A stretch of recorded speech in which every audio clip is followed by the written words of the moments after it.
I feel the Spirit moving in me. I feel the Spirit moving in me. And the message is to smile at your fears.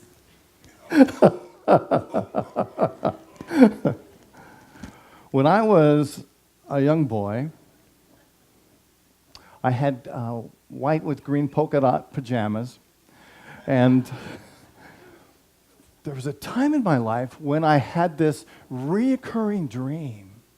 And in that dream, this monster would come out from under my bed in the middle of the night. And he would jump up and down on my bed and wake me up. And when I woke up, he would chase me around my bed. And then I would jump off the bed onto the floor, and he would chase me around the room, around and round and round and round and round. And then I would wake up in my bed, all sweaty, with my heart racing and afraid. So I went to my mom and I said, Mom, I keep having this dream that this monster wakes me up and jumps in my bed and chases me around my room. And she said, Blaine, the next time that monster chases you, stop and look him in the eyes and say, leave me alone. So that next night, sure enough, I'm dead asleep, and the monster comes out from under my bed, this time meaner and growling and angry and jumping up and down on my bed, woke me up, and I jumped off and started running around my room. And then I remembered what my mom said. And I turned around and I faced the monster and I said, leave me alone. And then I looked down at the monster's shoes. And it had on pink bunny rabbit slippers. And I started to laugh, and the monster laughed, and it went away. Many years later, I asked my higher self, what did that dream mean? And what I heard was that this dream is representative to me of the fears I face in my life.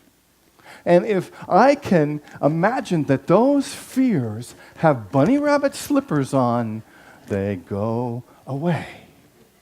Just like that.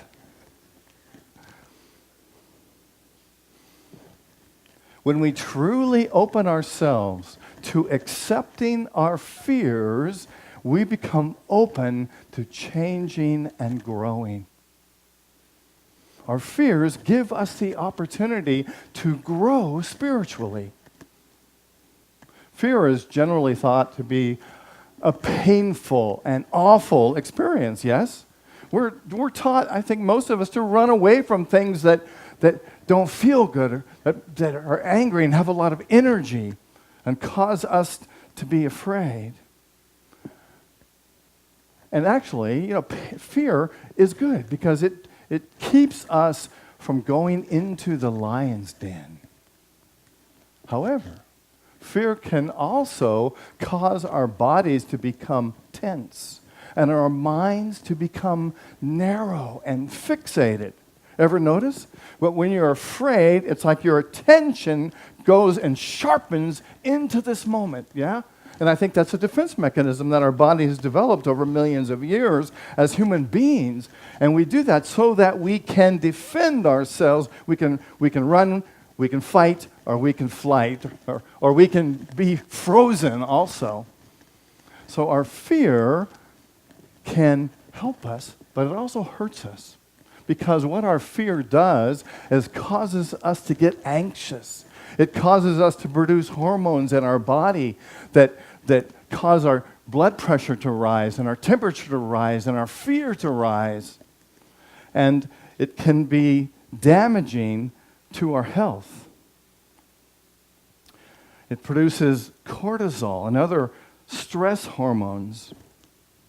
And when we're afraid, we become less rational and less heartful because we move really from our heart to our head. So when we're talking about fear today, I'm not talking about traumatic fear or huge things that happen that call us into that place of reacting quickly. We're talking about the fear that happens in day-to-day life. The fear of running into somebody that we don't know, or somebody that may have hurt us in the past, or facing something that we're afraid of. We're not talking about a traumatic fear. So how do we deal with fear? In Unity, we're basically taught affirmations and denials. It's ways that we deal with our fears. And we use a denial as a term that doesn't deny what's happening, but it denies the fact that it has any power over us, the fearful situation, yeah? Because we know that ideally things don't really influence our life. It's how we think about the things that happen that affects our lives. So we can use a denial such as this, to say the fear of this monster under my bed has no power over me. I'm not saying that I don't feel that it's there, but I'm saying that that fear has no power over me. And then we can use an affirmation, and an affirmation is a positive statement that states the truth, right? The absolute truth. And we could say something like, I sleep well knowing that I am safe and protected. That the presence of Spirit is right here with me.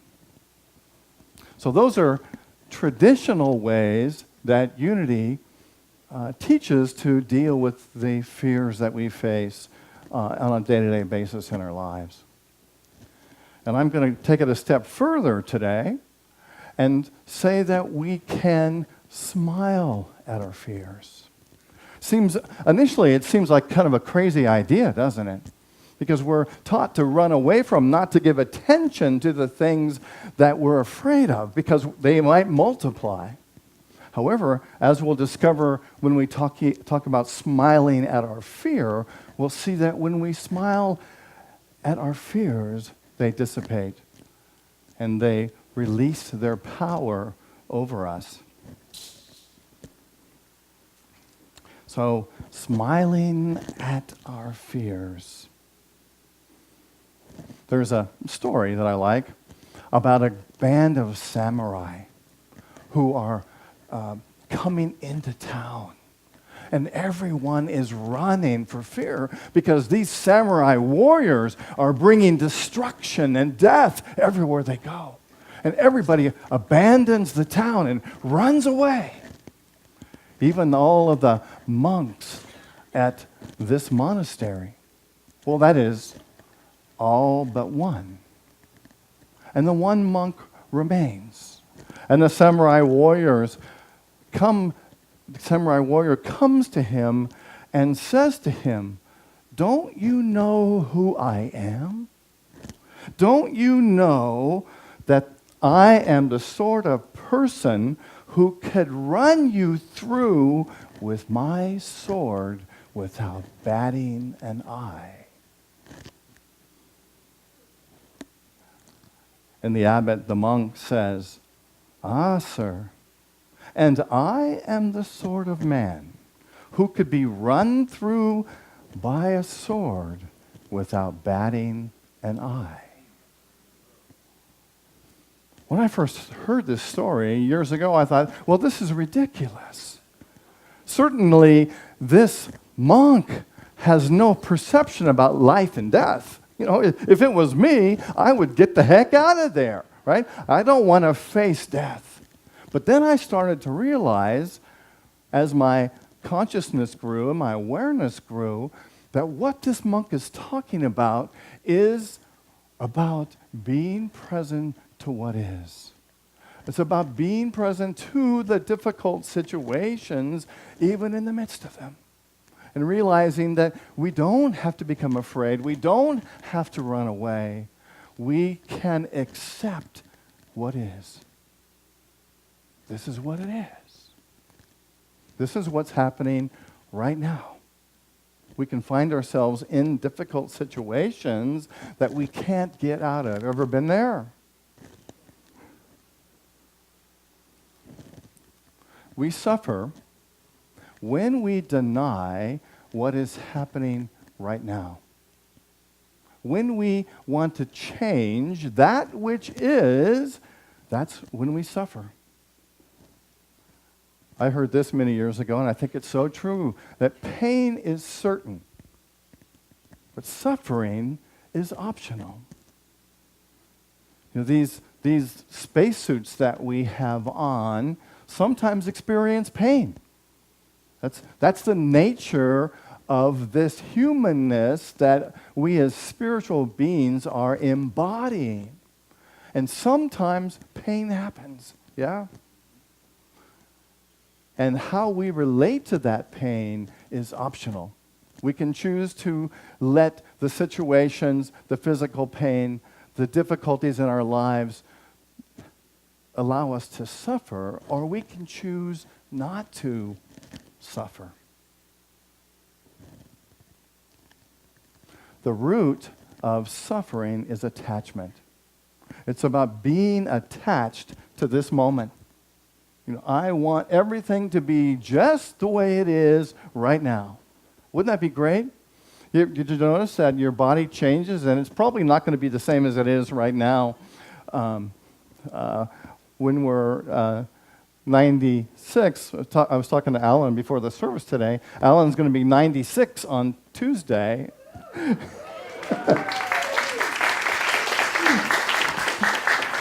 And he was saying, boy, I wish that I could still be 50. You know, because I felt great when I was 50 years old. And there's something in that, into realizing that this is the best that it gets right now. To embrace this moment and not to be attached to what's going to happen to the body or to the mind or to the things that we own or possess, or just to be attached to what the shift is going to happen. S-H-I-F-T. I know. You can spell it however you like, but for the sake of this talk, it's S-H-I-F-T.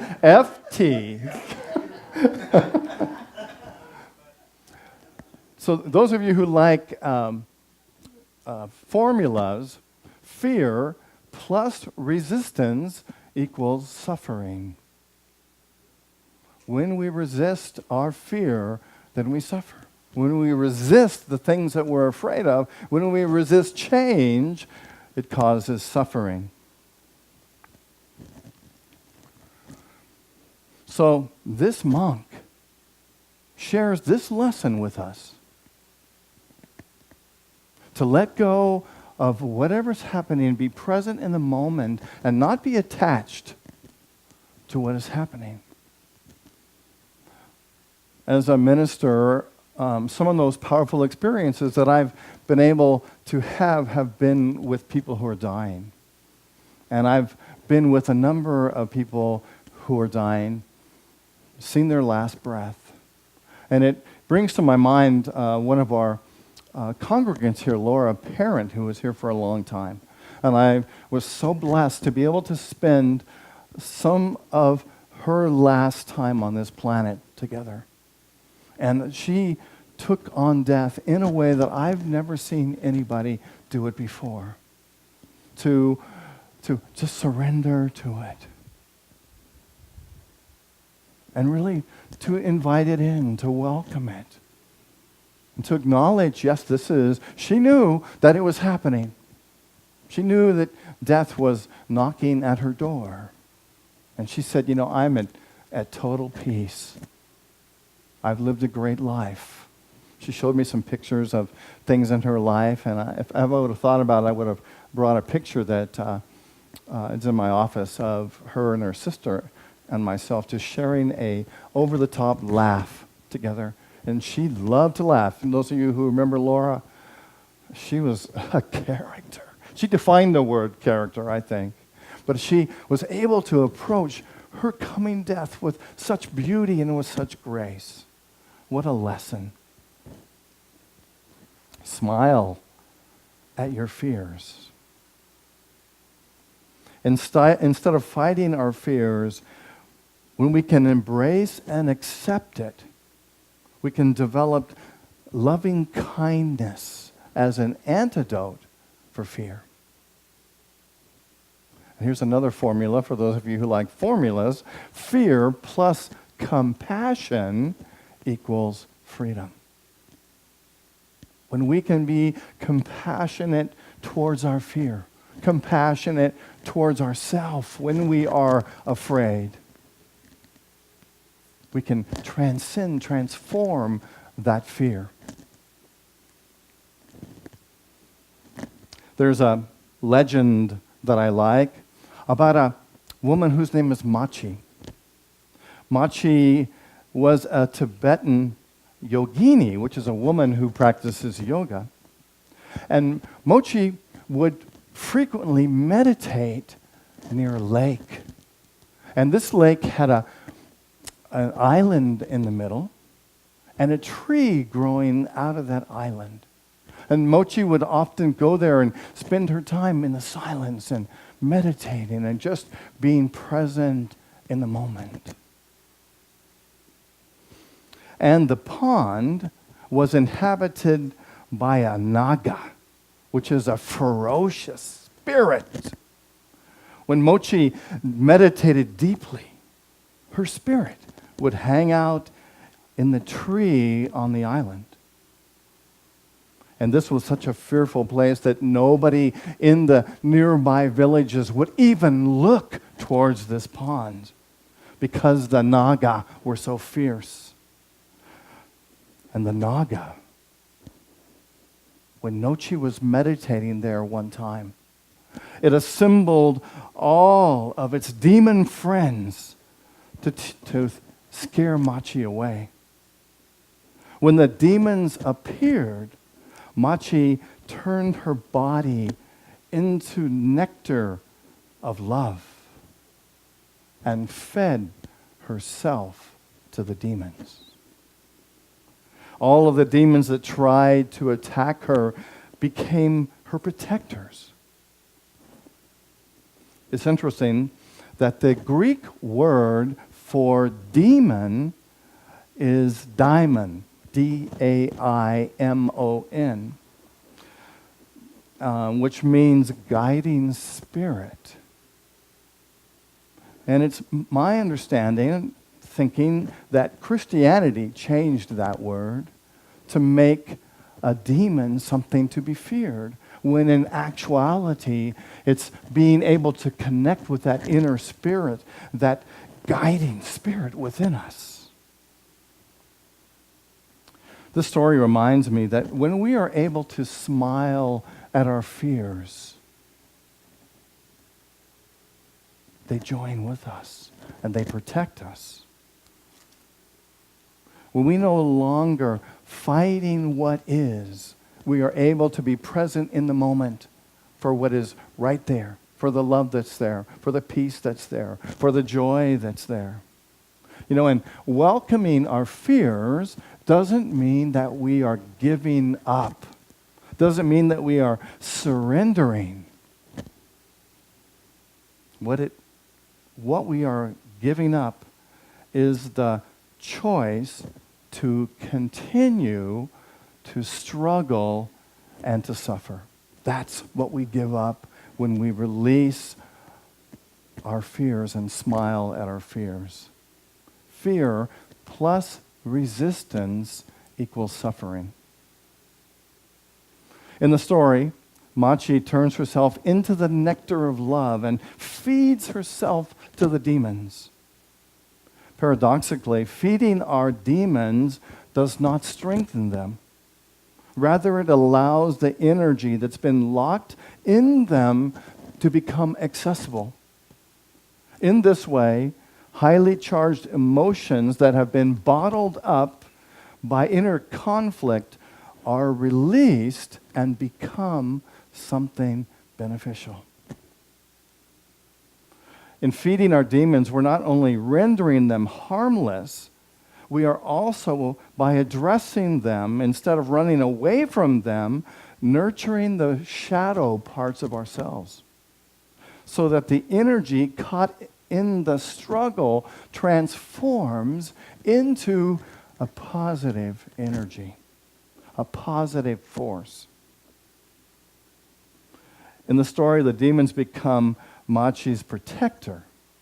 Machi, by feeding the demons, love turns the demons into diamonds. When we embrace and smile at our fear becomes our protector.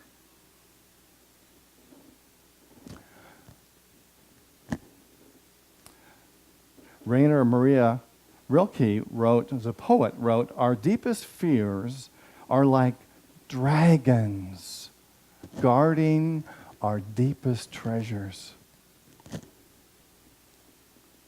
So the next time you're feeling fearful, turn toward your fear with compassion. That fearful part of us is like a child. And if a child came to you and said, "I'm afraid," would you shut it out? Would you turn it away?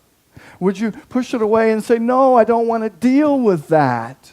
And that's what so much of our teaching in our Western society teaches us.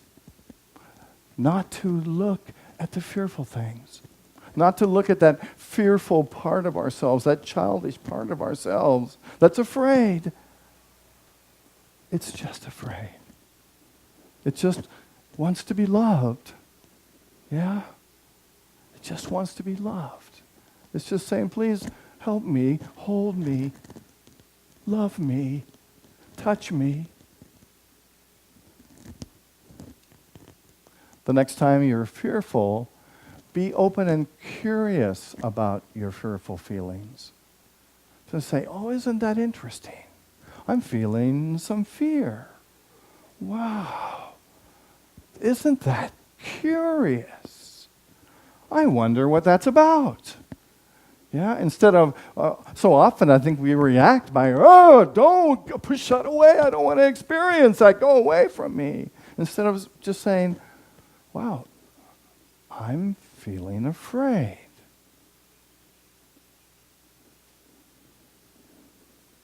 The next time you're fearful, accept your fearful feelings. Realize that your fear is here to tell you a story. It just wants to be recognized. It just wants to be held and touched and listened to. Let it tell its story. It's here to help you. The next time you're fearful, smile at your fears. Ask your fears to tell you why you're here. Why are you here? What is it that you want to share with me or tell me? What should I know?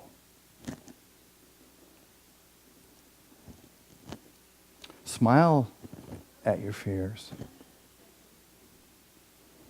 Befriend your fears. They will transform into your protector. In the story, the demons became Machi's protectors. Machi, by feeding the demons love, turned the demons into diamonds. When we embrace and smile at our fears, they reveal our deepest treasure.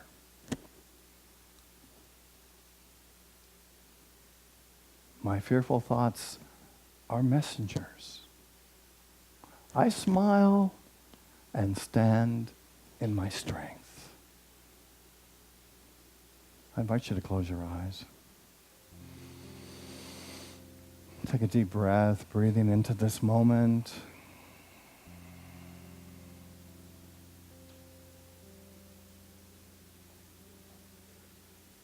My fearful thoughts are messengers. I smile and stand in my strength.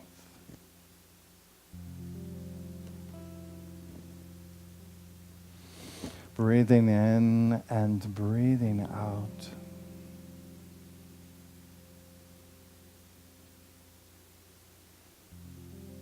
Turning in.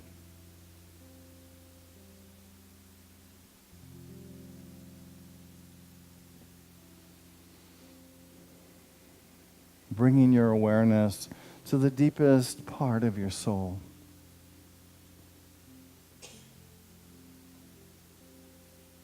To that place where you know who you are. That place where you feel your strength. That place where spirit lives.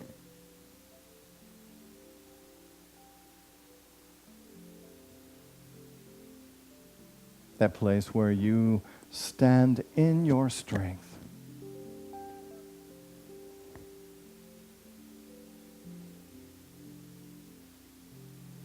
And imagine that you can reach out into the world and bring forth all the love that the world has to share.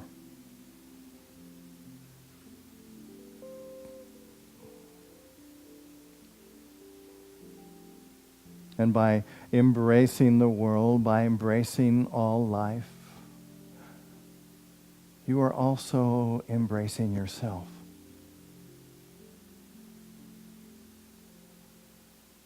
All your thoughts, all your feelings, all your fears.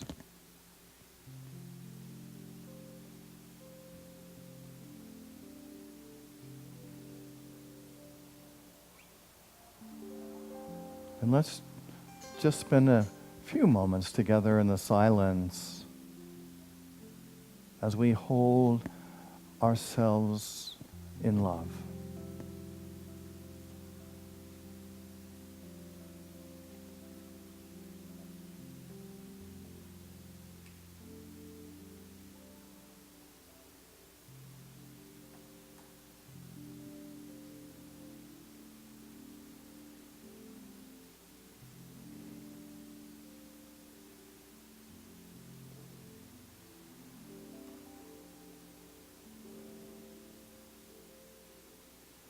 My fearful thoughts are messengers.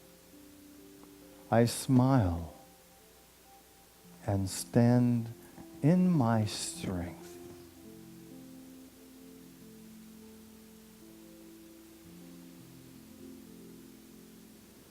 Breathing in and breathing out.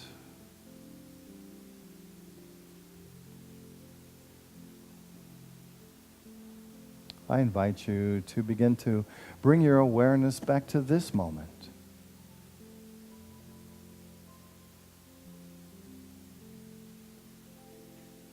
And to open your eyes whenever you're ready. Where I live, there are rain.